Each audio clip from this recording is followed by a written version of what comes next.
ध्यान से सुनिएगा, सिर्फ दो ही देवता ऐसे हैं, सिर्फ दो ही देवता ऐसे हैं जिन देवताओं की पूजा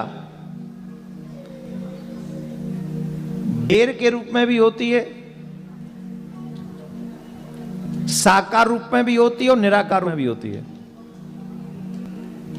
साकार और निराकार के रूप में, दोनों के रूप में उनकी पूजा होती है। एक तो है शंकर भगवान और एक है नारायण भगवान। बाकी के सबकी पूजा साकार रूप में तो होती है देवताओं की, पर निराकार रूप में किसी की पूजा नहीं होती। समझ गए कि नहीं? साकार माने जो ये छवियां आप देख रहे हैं सामने मंदिर में, ये सब साकार रूप है। देवी का साकार रूप है, आप गणेश जी का साकार रूप देख रहे हैं, आप नारायण भगवान श्री कृष्ण का भी साकार रूप देख रहे हैं। ये साकार रूप है, उनका पूरा रूप दिख रहा है। इसीलिए कहता हूं समझो अपने धर्म को। कितने लोग हमारा मजाक उड़ाते हैं, शिवलिंग का मतलब वो कुछ और समझते हैं। पुरुषत्व लिंग नहीं है, ये हमको समझना होगा। ये साकार रूप है और शिवलिंग जो है वो निराकार रूप है। निराकार रूप का मतलब है सब उसी में से आते हैं और सब उसी में समा जाते हैं।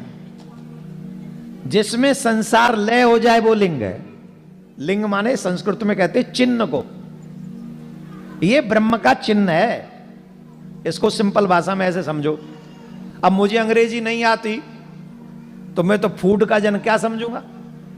अब मुझे अंग्रेजी आती नहीं और मुझसे कहे do you want to eat food, अब हम समझेंगे ही नहीं। अच्छा, जिसे नहीं आती वो कहेगा फूड, अरे रोटी दादा रोटी, फूड ना चाहिए। Do you want to eat food, fast food, slow food, medium food, कौन सा फूड?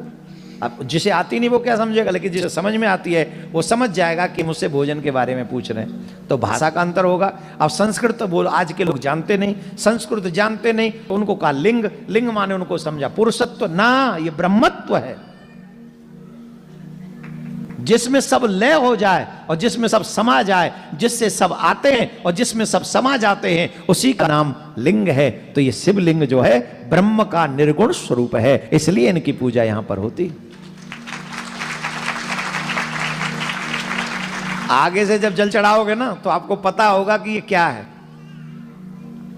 तो जब जल चढ़ा रहे होगे तो पता चलेगा हम ब्रह्म का अभिषेक कर रहे हैं, साक्षात ब्रह्म का अभिषेक। ये भावना आ जाएगी आप में। कब आ जाएगी? जब आपने जान लिया कि शिवलिंग क्या है। और जब तक पता ही नहीं है कि शिवलिंग क्या है,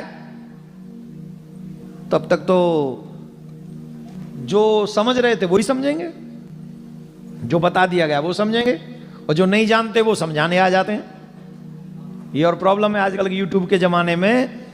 जिनको कुछ और सिखाना चाहिए वो ये धर्म सिखा रहे हैं, और जिनको धर्म सिखाना चाहिए वो कुछ और सिखा रहे हैं। सब उल्टा पलटा हो गया। खैर, आप समझिए। दूसरे हैं सालिग्राम, है ना?